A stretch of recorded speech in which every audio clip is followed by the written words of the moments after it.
안녕하세요. 졸렬한 남편과 이혼을 결심한 30대 여성입니다.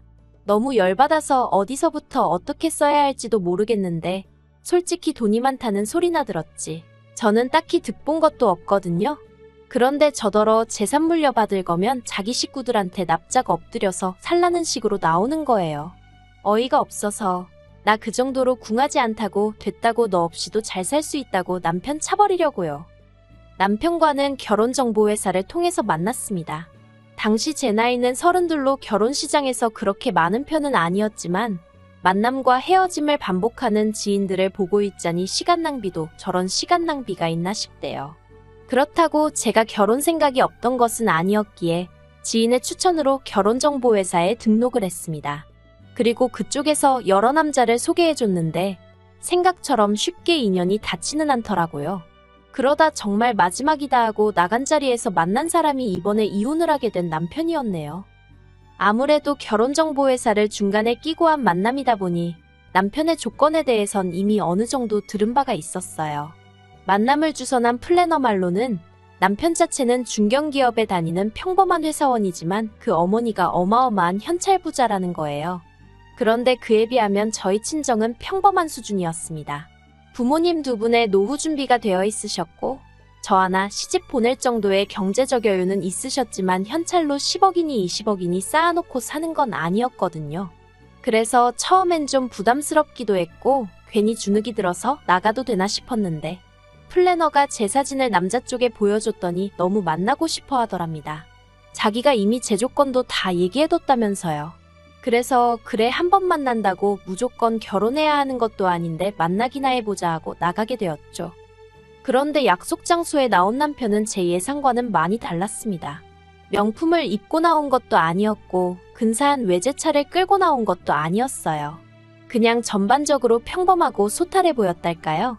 그리고 저는 어리석게도 진짜 부자들은 겉으로 티를 안 낸다더니 정말 그렇구나 하고 생각을 했어요. 에휴, 이렇게 적다 보니 제가 정말 제 발등을 찍었네요. 사귄 지 6개월 만에 남편이 먼저 결혼하자며 프로포즈를 해왔습니다.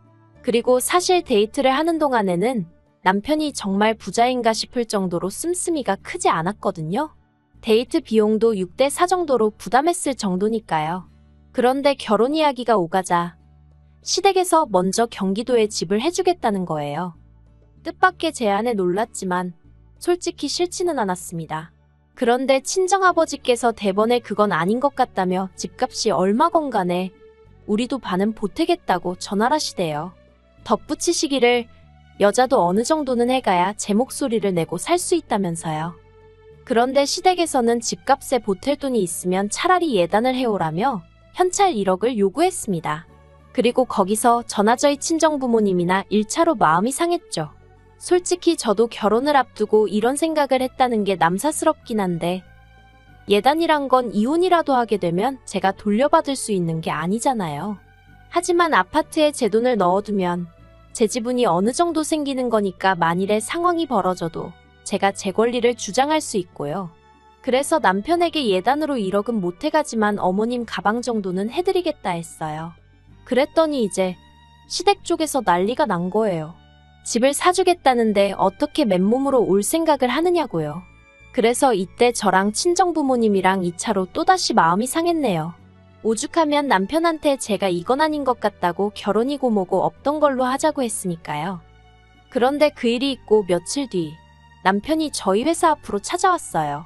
그리고는 무조건 자기가 다 잘못했다며 싹싹 비는 게 아니겠어요. 그리고 그런 이야기가 나오게 된 게 전부 신우들 때문이랍니다. 신우들이 자기들도 시집갈 때 현찰로 예단해갔으니까 저도 해오는 게 맞는 거라면서 어머님더러 꼭 받아야 된다고 했다는 거예요. 어이가 없어서. 아무튼 그래도 뭐 남편이 하는 말이 앞으로는 신우들이 뭐라건 자기도 어머님도 흔들리지 않기로 했다면서 이번 한 번만 넘어가 달라고 사정을 하대요. 그래서 결국 파혼 이야기는 없던 걸로 하고 계획대로 식을 진행했습니다. 신혼집은 시댁에서 2억, 친정에서 2억 지원받아 서울에 전세로 구했고요. 나름대로 우여곡절은 있었지만 집에 새 가정가구까지 들어오고 나니 비로소 결혼을 했다는 게 실감이 났어요. 하지만 신혼의 달콤함도 잠시 생각지도 못한 이야기를 듣게 되었습니다. 지난 1월이었어요. 결혼 당시 남편이 말하길 시조부모님 제사는 절에서 지내고 아버님 제사는 어머님이 없애셨다대요. 그래서 다가오는 설에는 당일 점심은 시댁에서 먹고 저녁은 친정에서 먹어야겠다. 나름대로 계획을 세우고 있었거든요. 그런데 연휴를 일주일 앞두고 어머님이 문자로 올해부터 다시 제사를 부활시키기로 결정하셨다는 소식을 보내오셨습니다. 깜짝 놀라 어머님께 전화를 드렸어요. 그리고는 이게 무슨 말씀이시냐고 물으니 어머님이 글자 그대로라고 이제 다시 제사를 지낼 거라시대요. 절에 맡긴 시조부모님 제사까지 말이에요. 그래서 제가 그러면 어머님이 너무 고생스럽지 않으시겠어요 하니까 어머님이 왜 당신이 고생스럽냐입니다. 그리고 그때 고생은 내가 하겠구나 하는 생각이 퍼뜩 들었죠. 퇴근한 남편을 붙잡고 원래 당신 집은 제사가 이렇게 죽었다 살았다 하느냐고 따졌습니다. 그랬더니 아무렇지도 않게 한다는 소리가 그런 게 아니라 신우들이 이제 며느리도 들어왔는데 제사를 다시 지내자고 했다는 거예요. 그리고 순간 결혼 전 예단의 악몽이 떠오르면서 이 신우들을 진짜 어떡하면 좋지 싶대요.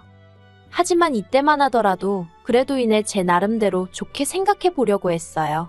신우들이야 꼴 보기도 싫었지만 제사 자체만 놓고 보자면 언젠간 조상덕 보는 날이 있겠지 생각하고 좋은 마음으로 지내보자 생각했던 거죠. 그런데 그런 마음가짐이 무색하게도 어처구니 없는 일을 겪었습니다. 어머님이 제사 준비를 해야 하니까 저더러 하루 일찍 내려오라고 연락을 해오셨어요. 그래서 전날까지 야근하고 너무 피곤했지만 이튿날 이른 아침 바로 어머님 댁으로 향했죠. 그런데 어머님 댁에는 황당하리만치 아무것도 준비되어 있는 게 없었습니다.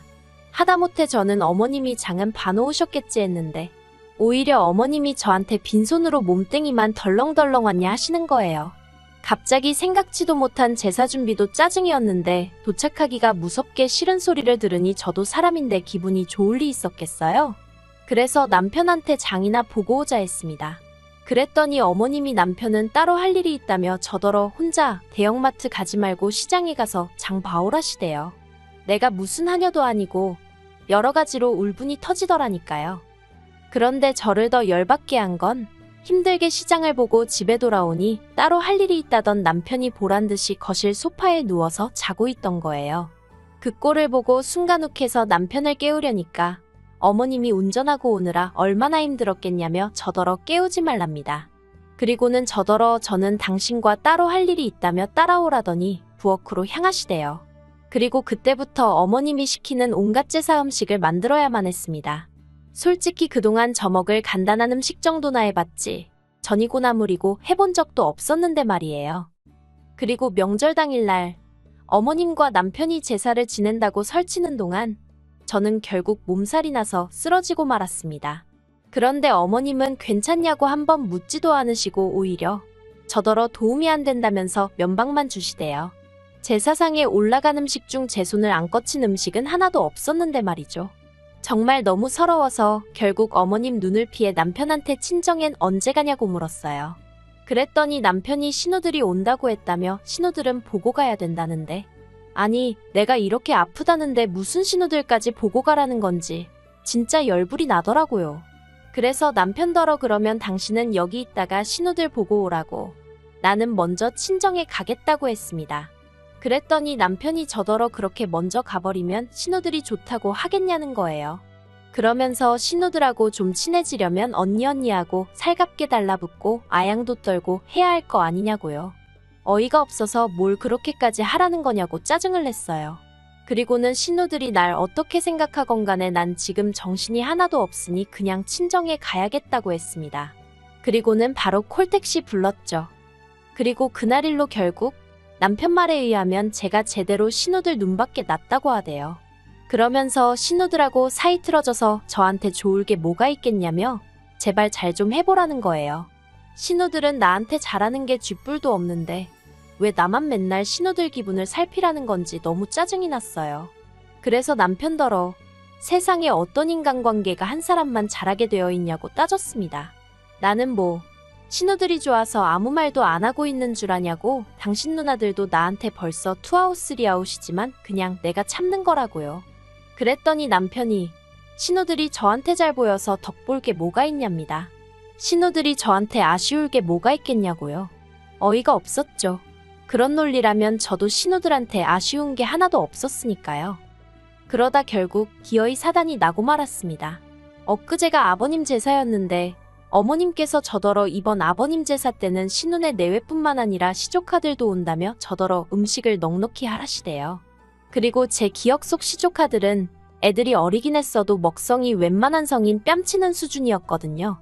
게다가 둘째 신우는 입이 어찌나 까탈스러운지 저희 결혼할 때도 예식장 음식을 먹으면서도 이건 짜고 저건 달고 어쩌고 저쩌고 오죽하면 그 좋은 날 너는 집에 가서 해먹어 그 소리가 목구멍 밖으로 나오려고 하더라니까요. 아무튼 그런 시조카들 먹일 음식까지 하라니까 너무 열받더라고요.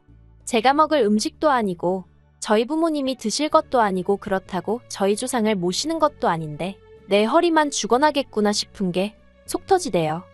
어머님은 사람들 많으면 정신없으니 저희 집에서 명절 음식을 해오라셨지만 저도 저희 집에 기름 냄새 배는 거 싫고 그래서 그냥 장 본 거 다 챙겨서 시댁으로 내려갔어요.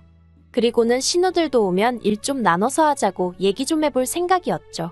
아니 그런데 이 인간들이 명절 당일 점심시간도 한참 지나서야 하나씩 얼굴을 들이밀대요. 그리고 이로 인해 저도 친정에 가는 시간이 하염없이 늦어졌습니다.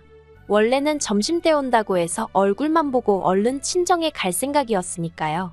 그런데 더 황당한 건 점심시간도 다 지나서 와서는 한다는 소리가 점심을 안 먹고 왔다는 거예요. 그러면서 신우들이고 어머님이고 할 것 없이 저더러 밥 좀 차려달라는데 아니 지 자식들 하나씩 옆구리에 딱 끼고 앉아서는 넋놓고 저만 보고 있는 게 어처구니가 없대요. 그래서 제가 갑자기 배가 아프다며 화장실에 숨어버렸어요. 그리고는 10분이고 15분이고 안 나가고 버텼죠. 그러다 한참 만에 나오니 그새 얼마나 먹었는지 설거지가 산더미만큼 쌓여 있었습니다. 그리고 어머님이 저를 보시더니 너는 밥도 안 차렸으니 설거지라도 하라는 거예요. 황당해서 밥도 안 먹은 사람이 왜 설거지를 하냐고 되물었어요. 신우들이 애들도 아닌데 먹은 사람이 치우는 건 상식 아니냐고요.